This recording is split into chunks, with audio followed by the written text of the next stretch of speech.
Hello and welcome to NPC. That stands for Next Portable Console. It's the show about the games that we take with us. We being the three of us, and probably also you. I'm Brendon Bigley. I'm here with John Voorhees. Hello, Brendon Bigley. And I'm here with Federico Ticci. Hello. We the people take the games with us. We do. We take the games with us. I'm going to a thing like right after we're recording, and I was tossed up between do I bring the Thor or the Rotate with me. I couldn't decide which one to throw in my bag while I'm on the subway. I went with the Rotate. Okay. Because I'm still... It's funny, I wrote and filmed and then actually edited and finished a review of the Rotate 3 weeks ago. Was like, I need more time with it. And I want to see if this is like a honeymoon phase or if this is like a long-term, like... I see. This is actually my daily driver. And it has been, spoilers, but I have not been using the like media stuff as much as I thought I was going to. It was cool. It was cool to try, I guess, is kind of where I've landed on it. Yeah, I'm not surprised. Yeah. Anyway, we have a bunch of stuff to talk about this week. We do. We should start with the surprise of the week, I would say. Anbernic, if I'm not mistaken, out of the blue. Out of the blue. Totally. No leaks, no rumors of this. No leak, no like screenshot from Chinese Telegram or whatever. Just out of the blue, Anbernic RGSP. So they Simple name. Simple name. Simple finally. name. Simple name. All the specs revealed up front. No weird teaser with a bunch of like cowboy music in the background. Oh, it had cowboy music, Federico. Okay, so there was cowboy. Well, their logo, whenever it shows up, has the cowboy music. Yes. But then the Okay. rest of the video had like kind of nice, normal, almost Kickstarter music. Nice. Is how I'd put it. Yeah. So One this spec is not revealed, I will say, which is RAM, but we can talk about that. Yeah, RAM. 'Cause I have a hunch that that's going to be there's always the caveat with Anbernic, and I think that's going to be the one with this device. Yeah. Right. We don't know the price either. That's true. So the gist of it is they are once again doing a GBA SP console that's basically fixing, from my perspective, I would say fixing what went wrong with the previous takes. Yeah. No joysticks, pure GBA SP design and layout. Yep. 10% slimmer, much slimmer, sort of like forehead bezel, like the part above the display. Same H700 chipset, 3.4 inch 720 by 480 display. Headphone jack. That's a big one. It's a GBA SP, finally made by Anbernic, called RGSP. That's it. Yeah. No weird recessed analog sticks. It's metal too, which It's I think metal. is worth It's not noting. chunky. Oh, I think it's metallic paint Metallic on plastic. I don't think it's actually made of metal. All right. I thought it was real. I also metal got for some confused when I reason. was watching the video because the video implies metal, but I think it's just like metal Got it, or metallic got looking it, paint. yeah. My favorite thing about this video, I think the funniest thing about it is they open up, the 3D renders flying around. They open up the clamshell and they show sticks at the bottom, and then they remove the sticks, and they're like stickless design. It's like the only time in history the I've legacy ever seen. continues. Yes, I've ever seen a product reveal where they're like, "We removed features," and the crowd went like, "Yeah!" It's so funny. Third time's a charm, I think. I think so. Especially running on the H700. That's the thing that I think is the smartest move of all. I mean, I'm sure they have buckets and buckets of H700s lying around that they need to get out the door. But that also means that all of the custom firmware that works on H700 chips are just going to, out of the box, probably be pretty decent. You know, I imagine like the 34XX SP version of MuOS will run on this day one, realistically. You know, I still have that device in a box. You got one? I got one, and I never opened it. Oh my gosh. Do you want so it? funny. I I'm already always, have my you know, own. honestly, just send it to me, whatever. Okay, all right, cool. Because I still have right behind me, I have my Miu Flip here, and I feel like the 34XX SP and then this are kind of the trifecta. You know, I think the 35XX SP is obsolete. I know some people will feel differently about it because they like the aspect ratio of that screen. Yeah. But I think if you're looking for a Game Boy Advance SP clone or replacement, like those are the only 3 you should be considering, which will all be, I think, beneficial for you for different reasons. Right. But the Mii Flip, I mean, that was my daily driver for well over a year, I guess. I loved it. Now it's just a display item, but I was always this close to getting the 34, so I could do a comparison. No, video, and I never did it. I actually want to put together like a care package for you guys because I have so many things that I have like left over, and I know that both of you are just gonna tinker with them. And I know what I want. What do you want? I want What your is it? Vita. I want your extra Vita. I do have 3 of them. I so- know you You do. have 3 Vitas? Yeah, obviously. Who doesn't? John, apparently. I have 0. Mine got lost at some point Zero? in my You move. are Vitaless at the moment? Yes. How do you live like that? I don't know. Well, did you guys see the somebody got the Xbox Game Pass streaming working on the On Vita? Yeah, Oh, like really? last week or something. Oh, I didn't see Beautiful. that. The homebrew community on the Vita continues to be Why something not, dude? so Why not? Yeah. extremely special. Anyway, All right, we got to get John a Vita, like a stat, like pronto. yeah, all right. That's I'll like let- episode 1 of this podcast is us talking about I being know. Vita guys. It's so sad that It you is don't sad. have one anymore. I know. It disappeared in my move. Oh boy, What a bummer. What are you guys gonna get the RGSP? Yeah, I think Yes. I'm in. Like, I think so because like it's kind of perfect in its simplicity. Assuming that it works, I don't see why it won't. It really does fix everything that kind of annoyed me originally. I mean, that smaller bezel on the top, a little bit thinner, which the original was pretty chunky. This still looks kind of chunky, but it's a lot slimmer, I think. Yeah, Yeah. I think as long as they go the Mii Flip route of not being exactly a clone of the SP, it'll still be comfortable to hold. I think so too. Because the SP it's tough. It's tough if you're playing in long It was sessions. fine for my teenager hands. Exactly. When I was putting in hours and hours of Golden Sun and Mario and Luigi Superstar Saga, it's not fine now. No. I tried. No. I got years ago. I got one of those modded SPs from Etsy with a fancy display, and I Oh, got sure. like instant RSI from it. Oh my god. So it's not great now. So being chunkier actually helps. Yeah. Yeah. So it's funny. It's funny to see like normal Anbernic, like Yeah. they just did something normal. They just made the thing people wanted. And Yeah. they got rid of the X's, which is nice. Why did everything have to be XX for a year? Yeah, Again- they've kind of. Let's not speak too soon.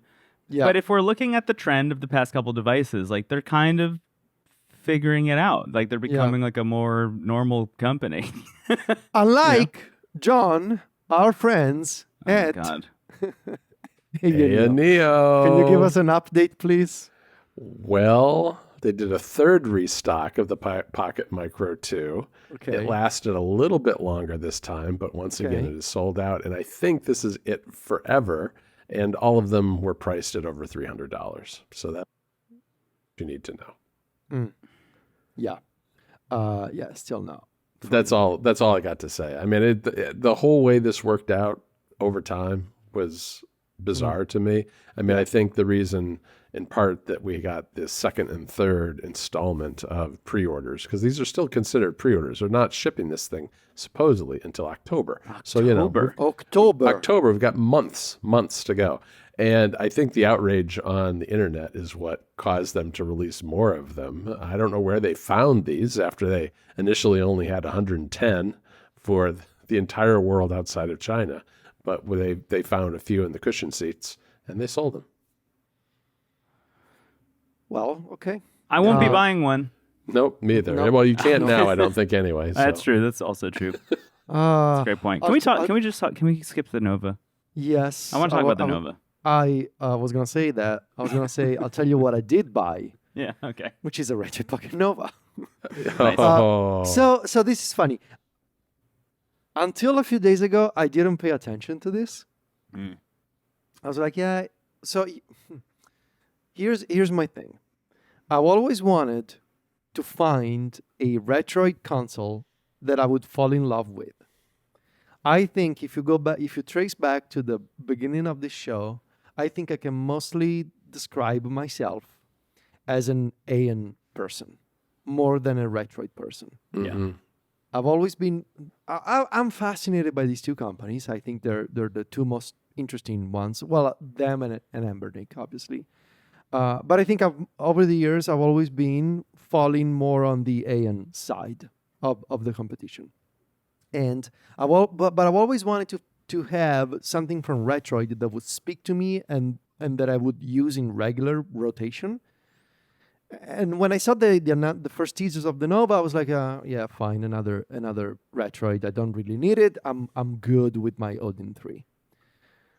Then I guess it was the videos, the hands-on videos from Russ and from Retro Handhelds. So I ended up getting one. But in case our listeners also did not pay attention like I did, and you are paying attention now, so this is a 4x3 handheld with the equivalent of a Snapdragon 8 Gen 2.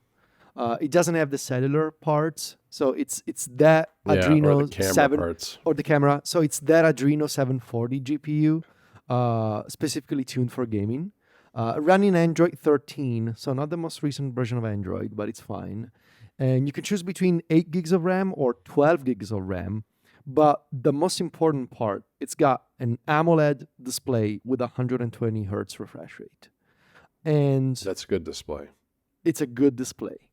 And if you consider all of this, the fact that it's running Android with that system, so again, imagine an Odin 2 level of performance.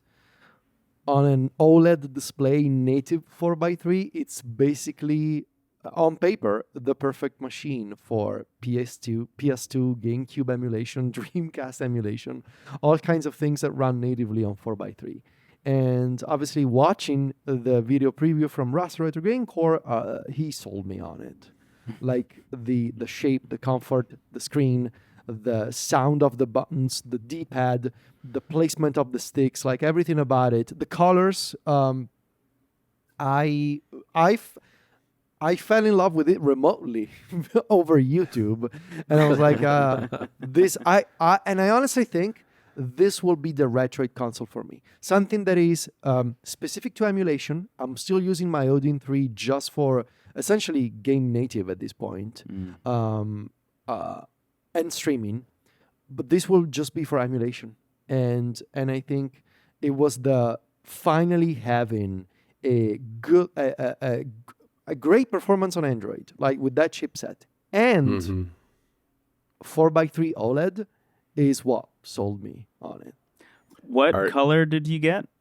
I got the 16-bit one. 16-bit. Oh, that's a nice I was one. tempted by GameCube, but I got the 16-bit with the colorful buttons. Those are the two that I like the most myself. Although the clear one, the crystal one, I like a lot too. That would have been me if I was going to get one. It would definitely be that one. Yeah, I was looking at them the other day. Federico, are you okay with the sticks both being along the lower edge? Yeah, I mean, I gotta get used to it. Also, I feel like I am gonna use this for a lot of 2D stuff. So actually having the D-pad at the bottom is gonna be preferable. Yeah. It doesn't really matter. But yeah, I don't know. The other thing I should mention, while I was adding stuff to my cart, I also ended up getting the dual screen attachment. Which I've always been fascinated by, but then again, didn't want to buy any more from Retroid, and now was kind of the perfect opportunity to do that. And also, obviously, watching the videos helped. So yeah, it's weird because obviously, like the dual screen attachment came out for the other Retroid devices, right? Like the 4 and the 5 line, I think, is when they launched. It does feel like built for this, or it feels really like does. At least maybe the Nova was built with the dual screen attachment in mind, at least, right? Because it looks great. I mean, it looks amazing. Watching that demo, I was like blown away by that experience in particular. It just seemed really, really sick. Yeah, I mean, look, the last Retroid device I purchased was the 3 Pro, which I loved as just a PSP. Like I literally just used it as like a dedicated PSP. It was sick. It was great for that. but I did set up, I think it was a 5. Yeah, it was a 5 for one of my coworkers. I mean, that stuff is just so impressive. Like, their stuff is so great. And then obviously, like, knowing that they and AYN are kind of, the same company, just going after slightly different markets and different price brackets, it makes a lot of sense when you hold something like the 5 or the 6 and then you compare it against any of the Odin devices. Right. But I'm curious to see if this is kind of a delineation point between these two brands. Is like, will AYN ever make something adjacent to this, or is this idea of a 4x3 console like just a Retroid thing in particular? Because sometimes we see things like traveling back and forth between these two companies. I feel like this 4x3 OLED screen is too exciting and interesting to not use on more devices. Yeah, I agree. Hey, Federico, how much memory did you get? Oh yeah. Oh, the base 8 gig model. Again, same idea. Because you're doing emulation. I have my Odin 3 Yeah. with 24. They don't make it anymore. So I for the flagship, like high-end stuff, I got the Odin 3. Which, by the way, Odin 3, quick parenthesis, got a big software update a few days ago with some GPU driver updates. And there was also, I'm not sure we mentioned on the show, Game Native, or maybe we did, got its big like 1.1 update. Yeah. And I noticed just this morning as I was playing around with it that Final Fantasy VII Rebirth is now playable on that device with Game Native. Oh. So obviously before sitting down to record, I left it downloading in the living room. Sure. A whole 150 gigabytes of Final Fantasy VII Rebirth. We should do like a follow-up roundup on playing games you Yes. shouldn't play on devices you shouldn't play them on. Yes, it's been a few months and things have changed. There's better drivers. Game Native is so much better than it used to be. And we should check in again. Maybe next episode. Maybe, yeah. I've been doing a lot of weird testing recently, so we can mess around there. Nice. Well, I'm excited for your Nova to come in whenever that happens. Well, I'm they excited should to hear more about it. ship in about a week. I think soon, so. right? Yeah, it's End really of July. So we'll see. John, did you want to discuss the new MagMe specs, the Air Y and Air Y Pro? Yeah, I mean, we've talked about this on and off. We mentioned them before. This is related to a topic that I thought was a pretty good opinion piece that I saw in Retro Handhelds about the slow drip reveal of all these devices. We got we got more specs about the MagMe Air Y and Air Y Pro, and it's a Snapdragon 662 in the Air Y and a 865 in the Pro. So that's the chipset. And I don't know what else there is to say about it other than there's a couple of different configurations. There's 4 gigabytes of RAM and an 8 gigabit of RAM version, and those are the new reveals for now. Let's go to that opinion piece. Yeah, I think it's worthwhile because the story, I mean, is an editorial about how it's getting a little old with some of these companies revealing these devices over the course of a month.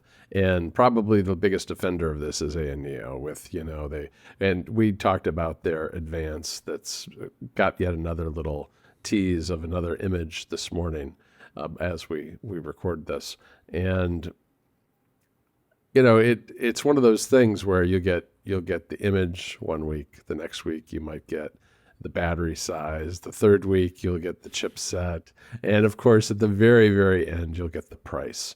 And I've gotten it's worn thin with me too. I mean, I think it works because obviously we've talked about a lot of these devices week to week as a result of this, as we learn new things. But I am a little tired of it myself. What do you guys think? I think the Nova is actually maybe like a great example of this because it was announced almost exactly a month ago. Like that is the playbook. And then this piece is great. It's on retrohandhelds.gg. We'll link to it, obviously. But if you scroll down, there's like a timeline of a bunch of different devices, and it shows all the different announcements. And the Nova was announced on June 22nd, On June 22nd, they also announced the display specs. On the 23rd, color options. On June 23rd, again, open to everything software teaser. On the 24th, they revealed the processor. On the 25th, you got the full specs and pre-order timing. And then on the 26th, pre-orders opened. And it's now being shipped to people. But that's again like a full month kind of scenario. Something like the Conquer Pocket Block was announced on May 21st, 2026, and has still no know almost updates. nothing about it. Yeah, no updates since then. This is just how things go, and I'm kind of feeling this way. This is a little more unfair, but I kind of feel this way about like the Trim UI stuff that leaks. You know, like if everyone knows that you're making a device, you can't pretend that you're not making the device. You know what I mean? Yeah. And I think at a certain point, I'm watching Trim UI release things like the Brick Pro U or whatever it's called at this point, and I'm like, where are either of those foldables that I know you're working on? You know, this is just how this industry works, I guess. But it does feel like a kind of tried and true playbook. That does mean that like every episode of this podcast, we need to be like, well, we got one new blip of information about this thing that we're all excited about. It's why I think the Anbernic RGSP is such a breath of fresh air by comparison, right? Because that thing just coming out of nowhere and being like, oh, that looks great, I'll buy one, is really nice. It's a nice feeling.